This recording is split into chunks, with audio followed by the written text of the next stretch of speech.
Gaur San Martin egunez, Arrietako Libanoko herritarrek zaindariaren eguna ospatu dabe, Elizako erretaulu nagusiaren eraberritzearen inaugurazio ekitaldian.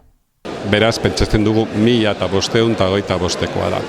Eta, oso garrantzitsua da, eta garai hartakoa erretaula gutxi dekogu. Gotiko berantearrekoak Euskal Herrian ez dakitia dekogun dozeina eskasa erretaulak. Eta kasu honetan gainera oso zabala da San Martingo historia, 10 relieve dira, eta guk ez dugu ezagutzen momentuz estaturen mailan retablo bat ere ez hainbeste erreliebeekin.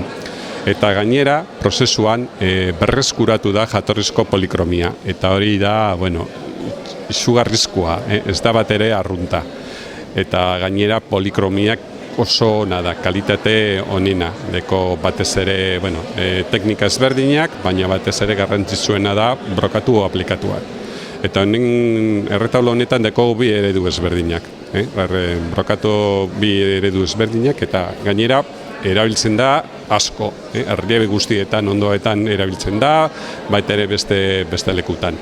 Beraz, sorte handia izan dugu, eta ez da bat ere arrunta aukera hori lortzea. Mesa nagusian, Bilboko gotzaina eta inguruko abade eta erlijiosoak izan dira herritarrakaz batera egun handia ospatzen.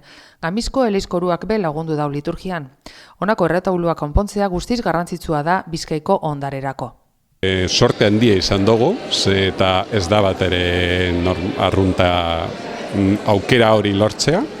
Eta gainera lortu dugu finantzazioa, eta hori zaila da, oso garesti da prozesu hauek, egin behar dira astiro, pila bat ordu sartu behar dira erretaula konpontzeko, eta kasu honetan bai Bizkaiko Foru Aldundiak eman zuen laguntza bat, eta baita ere Kondra Barandiaran fundazioa, eta baita ere auzokoak, eta batez ere Asilonako Markesak laguntza ederra bota eman zuen.